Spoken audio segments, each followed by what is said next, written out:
Hello everyone. I came across some videos of people that do a meat-based diet or a low-fat, low-carb diet, high-fat diet, eat fat diet, eat lots of fat diet, and uh, what you'll see with people that eat fat for a diet, eat meat for a diet, is they'll get good results in the way that they'll lose weight and they will see the blood sugar come down. So they'll see these things happen and they will say to themselves, well, I am getting healthier. And sometimes these metrics essentially are not always the best sign of a person getting healthier, although losing weight is pretty much always a good thing, as long as you don't go below a healthy amount. And blood sugar coming down is a good thing. But here's the thing. There's essentially two ways that you can lower blood sugar if you've got blood sugar problems.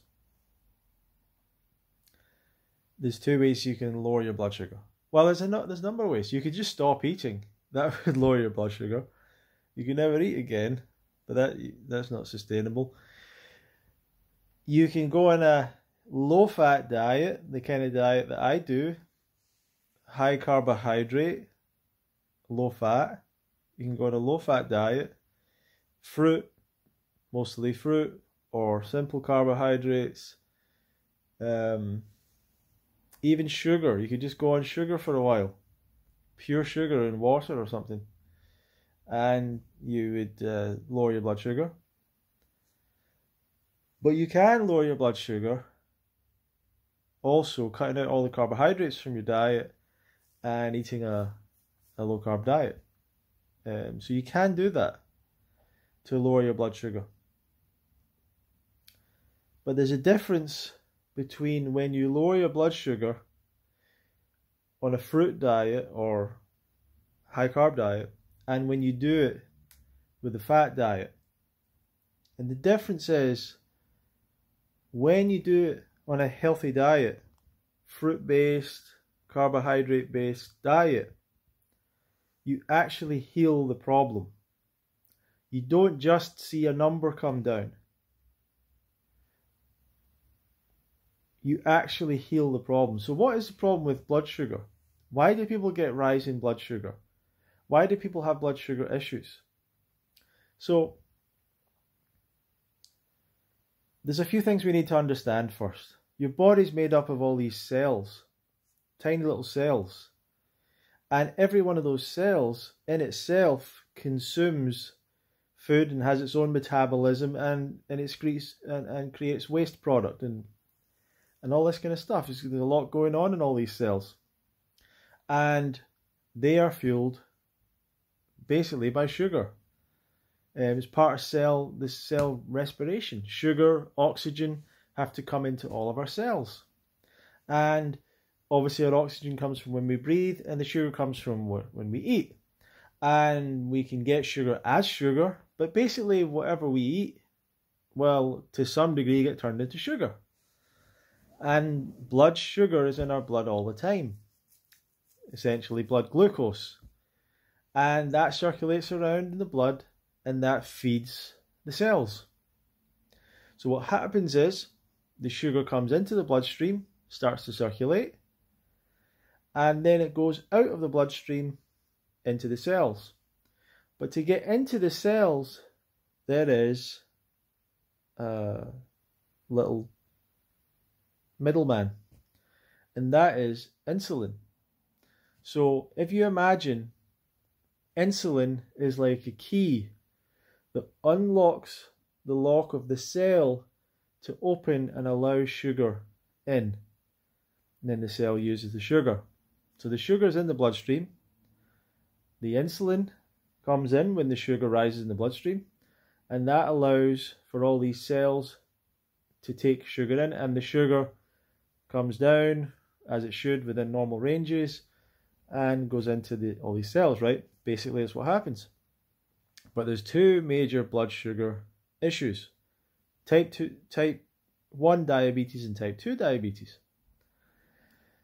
Both of these involve problems with blood sugar, especially blood sugar rising, and diabetics tend to have high blood sugar, higher than we should.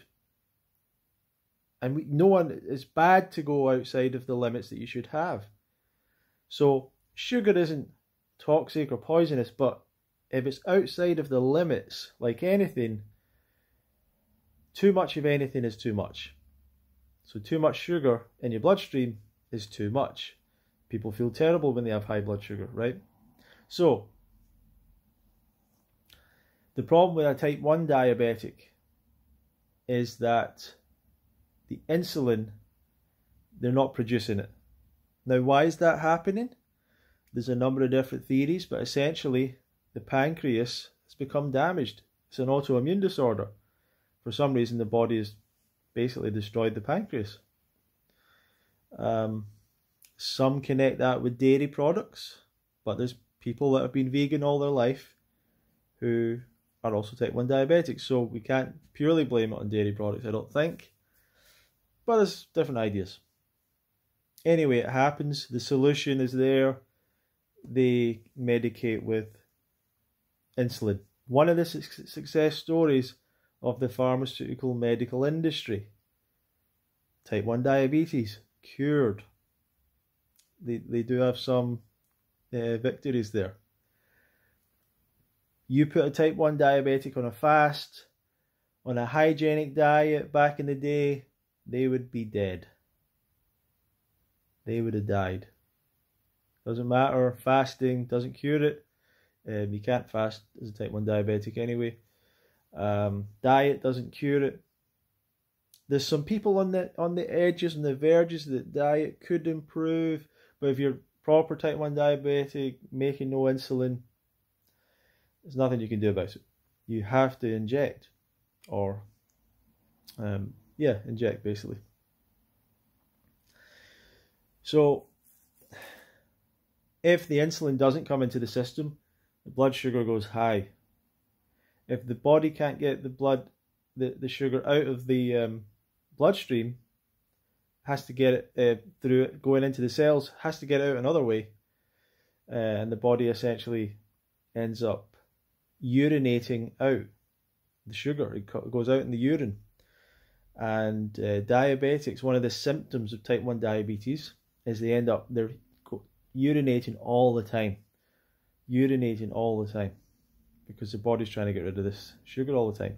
And by the way, the urine tastes sweet. Apparently. Because it's got sugar in it. Apparently, it tastes sweet. Kind of weird, but so if you're a urine drinker and it tastes sweet, then you've got diabetes. But that's type 1 diabetes. And you can only, if you've got problems with that, you obviously need to go and deal with that. Type 2 diabetes is different, usually happens later in life. And the problem there is not that the person isn't producing insulin. They are producing insulin. But the mechanism by which the insulin opens up those cells isn't working as well. It's not as sensitive. It's insulin sensitivity. So the insulin is like a key that opens up the lock. Type 1 diabetes, the key is not there. Type 2 diabetes, the lock is being blocked. It doesn't matter how many keys come in. The lock is blocked. So the sugar can't get in once again, and blood sugar rises. So what's happening there? Well, it seems that what's happened there, the type 2 diabetes is not caused by sugar, but is caused by fat in the diet. Because it's caused by a high fat diet over the years. That fat ends up blocking the ability, the insulin sensitivity part of that situation, and all of that blocks the sugar from getting into the cells, and the blood sugar rises and it stays higher than it should be. Now, if you go on a low-fat diet, therefore, healthy low-fat diet, if you just ate fruit for a while, then what happens is that insulin sensitivity is cured. Whatever's blocking up the lock disappears. I'm not convinced that that happens if you do the meat diet. Now, I may be wrong about this, but as far as I know, what happens is your blood sugar will come down because you're not putting as much sugar into your bloodstream in one time. You're not putting carbohydrate in. You're not putting a large amount in at one time. You're just eating meat, and so the body is just eking out a smaller amount at a time. But the problem here is this. If you're on a meat-based diet and then you eat carbohydrates, you will still show signs of type 2 diabetes. You've not cured it. Now, maybe I'm wrong about that. But as far as I can see, that's all that's happening. Now, it's also a benefit that they lose weight, and all that kind of stuff is a benefit. But they're not healing the body. They're not healing the damage that's been done. They're just removing part of the equation. But if you go on a fruit diet for 6 months, and then you eat meat, fat, oil, all that stuff,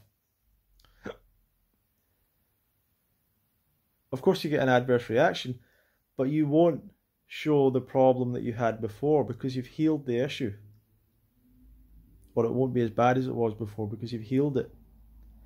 But I'm not convinced that the carnivore has actually healed their problem. I think they've just changed the situation round. So the question is not, can you get these numbers to change with your diet? The question is, can you heal the problem? Is the body able to heal, or are you continuing to cause damage? And if you're continuing to cause damage, then it's not a good process. And from what I've gathered with meat-heavy diets, or diets based on just meat, one of the issues that people run into is that very quickly the kidneys start to be affected. The body's not designed to run on high amounts of fat and protein, and the kidneys are constantly having to break down this protein and the acids in it. So the kidneys get affected, the body gets affected. So that's why you might see people saying that they get some improvements on other diets. It's not necessarily that they are seeing these improvements in the numbers, but are they actually healing the problem? If they had a bag of sugar all of a sudden, would they just see that spike in blood sugar again? Because if they did, then they've not healed the problem. They've just eliminated a part of the equation. And I would rather eliminate the thing that's causing the problem, which is actually the meat, the dairy, the oil. Those are things causing the problem. You should just give those things up. But go on a sugar diet and the actual problem disappears. Not just the numbers change.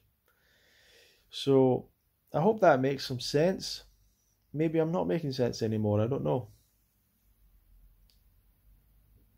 But I need to keep on researching these things as well. A lot of the benefit people get on any diet is losing weight. Lose weight, things will look better all the time.